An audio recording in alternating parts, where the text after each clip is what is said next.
Panoorin natin guys yung lalaking ito at kung paano ba siya napunta sa napakaskip na lugar na yan na parang naipit na siya.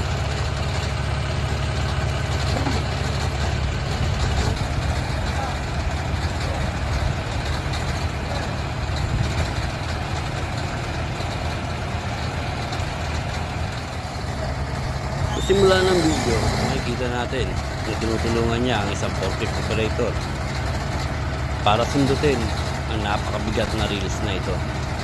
At kita naman at bigla siyang sumiksik sa gilid na yan. At ipinilit niyang isiksik ang katawan niya. So, kung makikita niyo guys, napakasikip talaga ng pagitan na yan. Oh. Pero pinilit niyang isiksik yung katawan niya.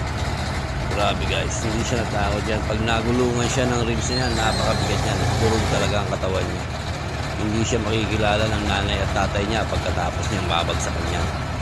Pero ang galing, oh, kita nyo naman guys, sumiksik siya doon para may tulak niya yung reels niya na napakabigat. Napakabigat yan guys, kanina nga kita nyo naman, hindi masundot ng profit. Dahil sa napakabigat na reels na yan. Pero isiniksik niya yung katawan niya doon sa gilid na yun. Nagawa niya yun. Saludo sa'yo Brad, napakagaling mo. Wow. Kaya naman pala guys, kung mapapansin ninyo, diba? Karamihan sa mga painante ng mga truck ang papayat, yung palang dahilan nun, ano, para makasiksik sila sa mga masisikip na daanan. Oo nga naman, ano, karamihan kasi sa mga ganyan sakyan, ang lalaki ng sakyan yan, halos napakaliit lang ng clearance. Kaya kung mataba at malaki ang tiyan ng painante mo, hindi nila magagawa yung ginawa ng lalaki na to.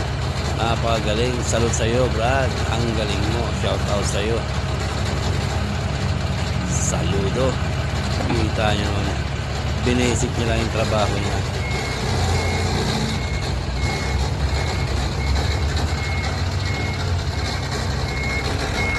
Yun lang. Thank you for watching.